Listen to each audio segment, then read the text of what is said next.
Эрхэм хүндэт, малчид, тариаланчид, залуучууд, хувийн хөвшил, эрдэмтэн судлаачид, байгаль хамгаалагчдаа та бүхэндээ 2026 оны ганц үжилтийн эсрэг дэлхийн өдрийн мэндийг өргөн дэвшүүлье.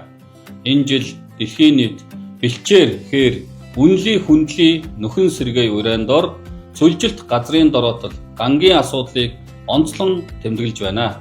Энэ урай Монгол улсын хувьд онцгой утга учиртай.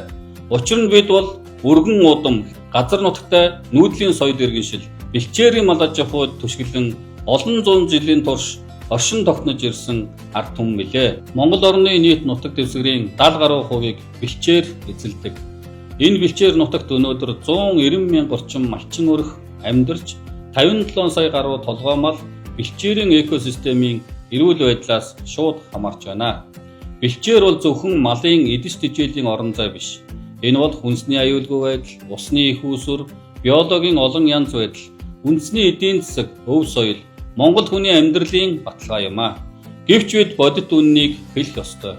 Өнөөдөр Монгол орны газар нутгийн 77 орчим хувь нь ямар нэг байдлаар газрын дороотолд өртсөн гэж олон улсын түвшинд онцолж байна.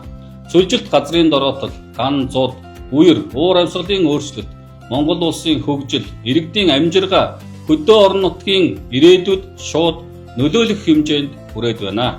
Газар бүтээмжээ алдахад малчин амжиргаагаа алдна. Бэлчээр дороотоход хүнсний үйлдвэрлэл нийлүүлэлтийн сүлжээ, орон нутгийн эдийн засаг эрсдэлд ордог.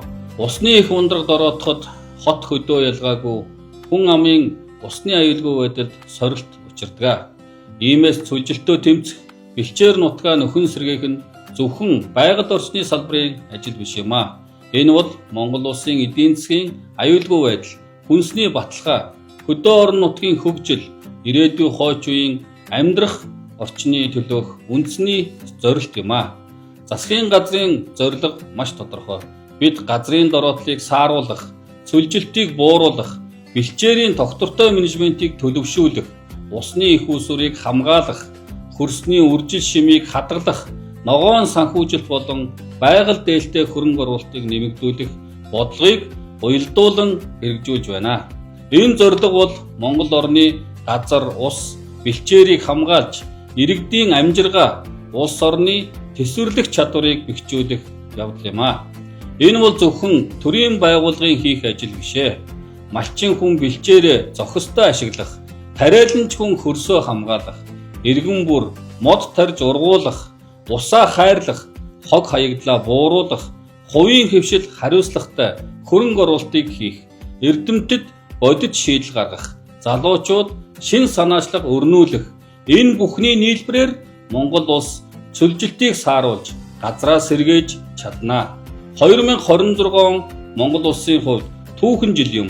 Энэ жил нэгдсэн үндэсний байгууллагаас зарласан бэлчээр ба нүүдлийн мал аж ахуйн эрхлэгчдийн олон улсын жил тохиож байна. Мөн Монгол улс цүлжилтөд тэмцэх тухай нэгдсэн үндэсний байгууллагын конвенцийн талуудын 17 дугаар баг хурлыг Улаанбаатар хотноо зохион байгуулна. Талуудын 17 дугаар баг хурал бол зөвхөн олон улсын хурал биш.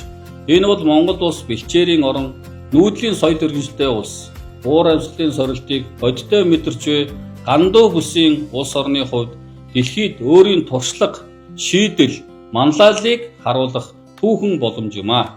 Бид талуудын 17 дугаар баг хурлыг дороотсон газрыг нөхөн сэргээх, уур амьсгалын өөрчлөлтөд дасан зохицох, гамшигыг тэсвэрлэх, чадвараа нэмэгдүүлэх, хүнсний аюулгүй байдал, ногоон санхүүжилт, хариуцлагатай бизнес, шинжлэх ухаан, уламжлалт мэдлэг, орон нутгийн оролцоог нэгтгэсэн бодит шийдлийг дэлхийн олон орны төлөөллийн хамтаар тодорхойлох хэлэлцүүлгийн тавцан болгохыг зорж байна. Энэ зорилгод хүрэхийн тулд Монгол улс бүх нийтээрээ бэлтгэх ёстой. Төр засаг бодлогоо уялдуулж, хэрэгжилтээ эрчимжүүлнэ. Орон нутаг, бэлчээр ус, газар ашиглалтын зохистой менежментээ сайжруулна. Хувийн хөвшил, байгаль дээлтэй хариуцлагатай үйлдвэрлэл, хөрөнгө оруулалтаа нэмэгдүүлнэ. Иргэн бүр эх орныхоо газар шороо, ус, бэлчээр, ой хээрийг хайрлан хамгаалах үүсэд хувь нэмрээ оруулах ёстой. Монголчууд бидний хувьд нутаг үзэл онцгой өв гэж үздэг. Бид өвөг дээдсээс газар нутгаа өвлөн авсан. Харин үр хүүхэдтэй доройтсон газар бус, сэргсэн бэлчээр, хамгаалагдсан ус, үржил шимтэй хөрс, эрүүл экосистемийг үлдээх үүрэгтэй. Тиймээс өнөөдөр би Монгол улсын байгаль орчин урамшилтын өөрсдийн сайдын хувьд нийт ад иргэдэд хандан уриалж байна. Бэлчээр нутгийнхаа үн цэнийг ойлгоё. Усаа хайрлая, модоо тарж ургуулъя, хөрсөө хамгаалъя, хариуцлагатай үйлдвэрлэл ба хэрэглээг дэмжье. Орон нутаг, малчин өрх, залуучууд, хувийн хвшил, төрийн байгууллагууд хамтдаа газраа сэргээх үндэсний хөдөлгөөнийг өрнүүлье. Газрыг сэргээх нь зөвхөн байгалаа хамгаалах тухай биш юм аа. Энэ бол Монголын ирээдүйг хамгаалах тухай асуудал юм. Газраа сэргээвэл амжиргаа сэргэнэ. Бэлчээрээ хамгаалвал үндэсний аюулгүй байдал баталгаажна. Усаа хамгаалвал ирээдүйн үеийн амьдрал хамгаалагдана.